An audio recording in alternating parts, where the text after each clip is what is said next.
آج ایک ساتھی نے پوچھا ہے، یہ سوالات اس کے اندر سوالات ہوتے ہیں، بڑی بڑی ہوتی ہے، میں نے ایک کا جواب دینا ہوتا ہے، اتنا زیادہ وقت نہیں ہوتا۔ ایک ساتھی نے پوچھا ہے کہ لاحق جو ہوتا ہے اس کی نماز کا کیا طریقہ ہے؟ آپ نے مسبوق کے بارے میں تو بتلا دیا، لاحق جو ہے اس کا کیا ہوتا ہے؟ لاحق اسے کہتے ہیں جو امام کے ساتھ تکبیر تحریمہ میں شریک تھا، یعنی امام کے ساتھ نماز میں شریک تھا، پھر اس کا وضو ایک رکعت پڑھی، اس کا وضو ٹوٹ گیا۔ اب دو صورتیں ہوتی ہیں، وضو کر کے نماز اپنی دوبارہ پڑھے، یا امام نے جہاں امام کو پالے وہیں سے شریک ہو جائے تو وہ مسبوق والا حکم اس طرح اپنی نماز بعد میں مکمل کر لینا۔ دوسرا یہ کہ بنا کرنا، جہاں سے نماز چھوڑی ہے وضو ٹوٹا ہے، جہاں سے نماز چھوڑی ہے وہاں سے آ کر دوبارہ شروع کرنا، اس کو کہتے ہیں بنا کرنا، یعنی درمیان میں کوئی ایسا کام نہیں کیا جو نماز کے لیے مفسد تھا، جس سے نماز خراب ہو جاتی تھی، تو بنا کرنے کی بھی اجازت ہے۔ انشاءاللہ کسی دن یا کوشش کروں گا کل ہی بنا پر بھی ایک گفتگو ہو جائے تاکہ آپ کو اس کے بارے میں بھی پتہ چل جائے۔ تو وہ جو بنا کرنے والا ہے، یہ صلاۃ الخوف میں نے بتایا تھا کہ 2 رکعتیں پڑھ کے چلے گئے، اب دوبارہ آئیں گے تو یہ لاحقین میں ان کا شمار ہوگا۔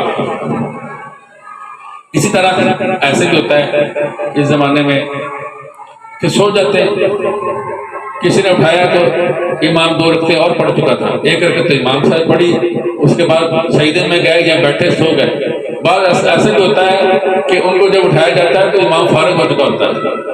تو یہ صورت بھی ہو سکتی ہے کہ یہ لاحق ہے، اس نے وہیں سے اٹھا اور جانتا تھا مسئلے کو، اس نے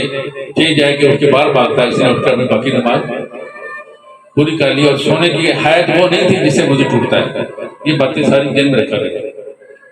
تو سو گیا، یا پھر کبھی ایسے بھی ہوتا ہے کہ نیند صحیح طرح طاری نہیں تھی، اس کو سمجھ نہیں آئی، امام سے پہلے اس نے رکوع کر لیا، امام سے پہلے سجدہ کر لیا، وہ سجدہ شمار نہیں ہوگا، جب سجدہ شمار نہیں ہوگا، رکوع شمار نہیں ہوگا تو رکعت بھی شمار نہیں ہوگی، تو وہ رکعت اس کی رہ گئی۔ تو کوئی بھی صورت پیش آ سکتی ہے ان صورتوں میں جو میں نے ذکر کی ہے۔ اس کا حکم یہ ہوتا ہے کہ یہ مقتدی کہلاتا ہے، یعنی اس نے امام کے طریقے پر ہی نماز پڑھنی ہوتی ہے۔ جیسے ہم امام کے پیچھے کھڑے ہو کر نماز پڑھتے ہیں، قرات نہیں کرتے، تو اس طرح اس نے بھی قرات نہیں کرنی ہوتی۔ مثال کے طور پر اس نے امام کی ترتیب سے نماز پڑھنی ہوتی ہے، 2 رکعتیں اس کی رہ گئی، تو جب یہ وضو کر کے آئے گا یا نیند سے اٹھے گا تو پہلے یہ نہیں ہے کہ امام کے ساتھ ہی شروع ہو جائے گا، نہیں، جو مسبوق ہوتا ہے وہ امام کے ساتھ شروع ہوتا ہے نا، یہ امام کے ساتھ شروع نہیں ہوگا، پہلے اپنے وہ 2 رکعتیں پڑھے گا، پھر اگر امام کو پا لیا تو امام کے ساتھ، نہیں تو بعد والی رکعت بھی اسی طرح ہی پڑھے گا۔ اور ان 2 رکعتوں میں یہ قرات نہیں کرے گا،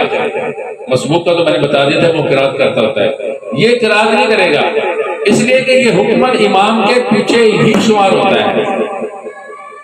یہ حکماً امام کے پیچھے ہی شمار ہوتا ہے، اس لیے قرات نہیں کرے گا، ساری نماز ایسے ہی اپنی مکمل کرے گا۔ 2 رکعتیں پڑھ کے امام مل گیا تو امام کے ساتھ، اگر امام نہ ملا 2 رکعتیں جو پڑھے گا اس میں بھی قرات نہیں کرے گا، رکوع کرے گا، سجدہ کرے گا، ان میں تو جو اذکار ہوتے ہیں وہ تو امام کے پیچھے بھی کرنے ہوتے ہیں، وہ کرتا رہے گا۔ تو اسی طرح اگر امام مل گیا تو امام کے ساتھ باقی نماز مکمل کرے، اگر امام نہیں ملا تو جو باقی رکھتا ہے وہ بھی بعد میں اسی طرح ہی مکمل کر لے گا۔ تو اس کا حکم بالکل آسان ہے۔ خلاصہ اس کا یہ ہوا کہ مسبوق یہ لاحق جب وضو کر کے آئے گا یا نیند سے اٹھے گا، جو اس کی نماز رہ گئی ہے وہ پہلے اس کو ادا کرے گا، یہ نہیں ہے کہ اس سے ڈائریکٹ امام کے ساتھ مل جائے، نہیں، وہ مکمل کرنے کے بعد امام کے ساتھ ملے گا، اور اپنی وہ رکعتیں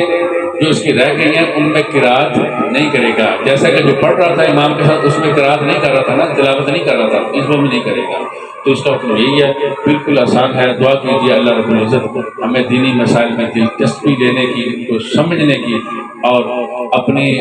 زندگیوں میں محفوظ رکھنے کی توفیق عطا فرمائے۔ وآخر دعوانا الحمدللہ رب العالمین۔